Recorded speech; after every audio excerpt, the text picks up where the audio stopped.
반갑습니다. 무지의교회 박윤계 목사. 오늘은 민수기 35장 도피성에 대한 이야기, 레위인들에게 준 성읍 이야기를 함께 나누겠습니다.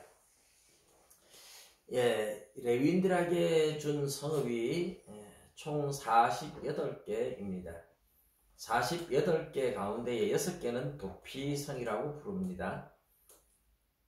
레위인들은 하나님께서 따로 기업을 주지 않았지만 이스라엘 12지파에 각각 흩어져서 살도록 만들었습니다. 그 중에 요단강 서쪽에 유다 지파에서 헤브론이 도피성이 되고요. 원래는 갈렙이 받았던 성이죠.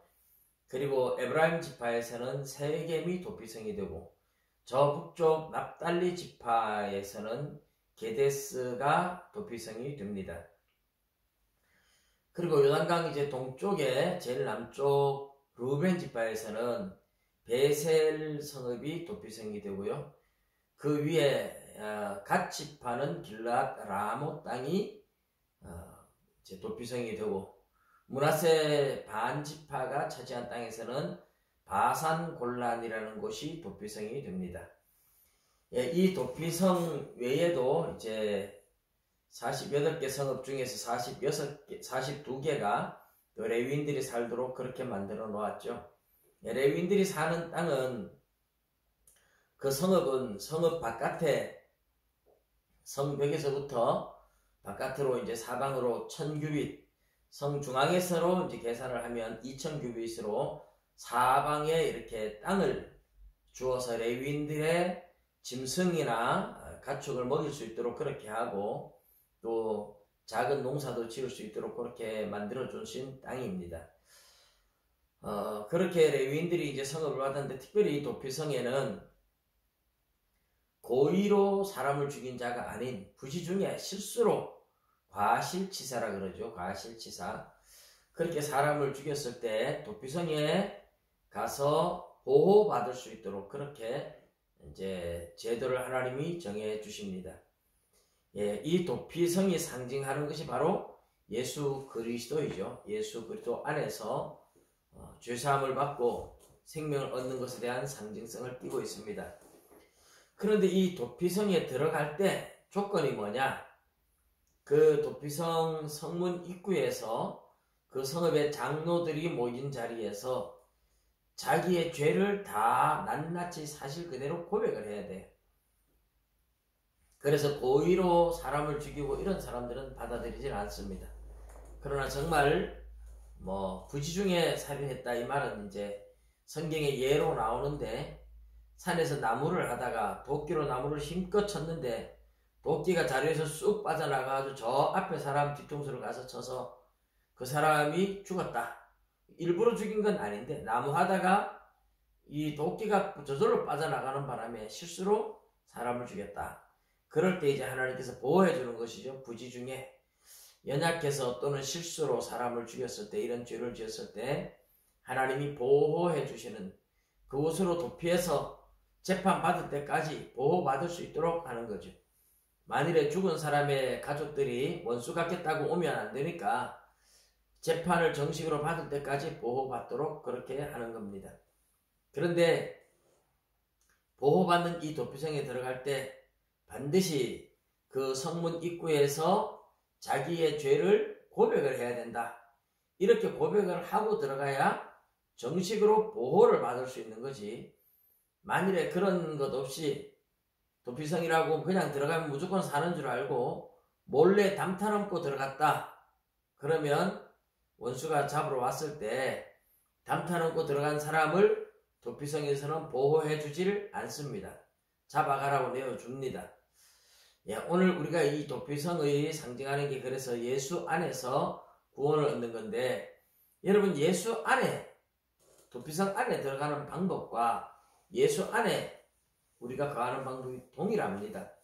하나님 앞에 우리가 죄를 용서받고 예수 안에서 구원을 얻는 것은 우리가 예수 그리스도를 영접하고 회개하고 예수 그리스도를 믿음으로 영접해야 되는 거죠.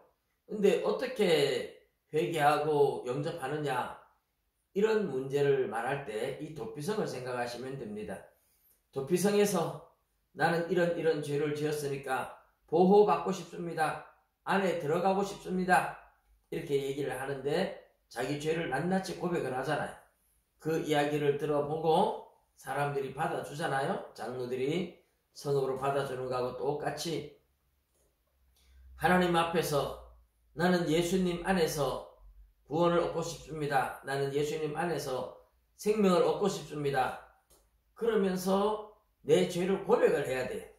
내가 이런 죄인이고 이렇게 잘못했습니다 하고 내가 이런 죄인이라고 정직하게 자기의 죄를 고백하는 거죠. 내가 죄인이라는 고백을 하면 하나님께서 우리가 죄를 뉘우치고 나는 죄인입니다 고백하고 회개하고 뉘우치면서 하나님의 보호 속에서 구원받고 싶다고 고백을 하면 하나님이 우리를 받아주십니다. 자, 그런데 도피성에 들어간 사람은 자기 죄가 무엇인지 낱낱이 밝히고 알 수 있지만 보통 사람들이 뭐 회개하고 믿으라 이럴 때에 그러면 죄를 고백하라니 내가 지난날에 지은 죄 나도 다 기억 못하는데 그거 다 고백해야 되느냐?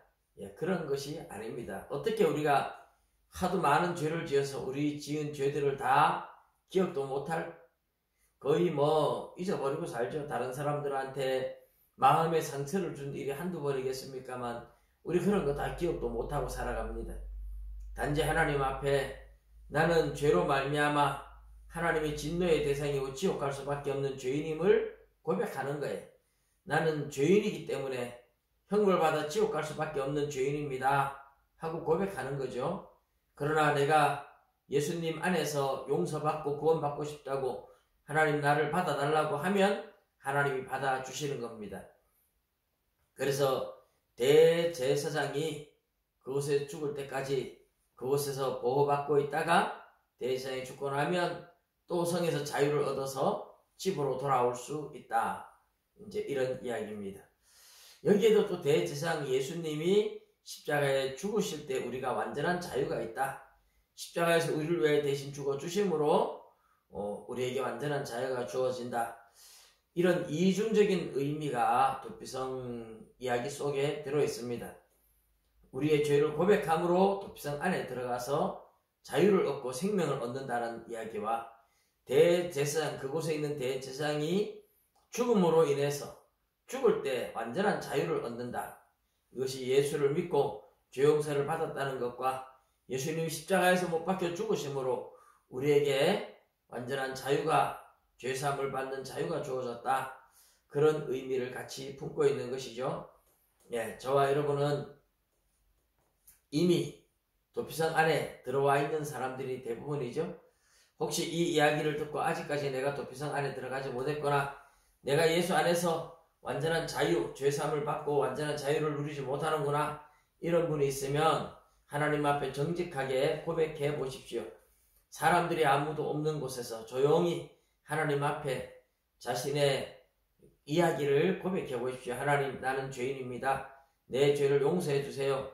나도 죄를 용서받고 천국 가고 싶습니다. 예수님 안에서 자유를 얻고 싶고 예수님 안에서 구원을 받기를 원합니다.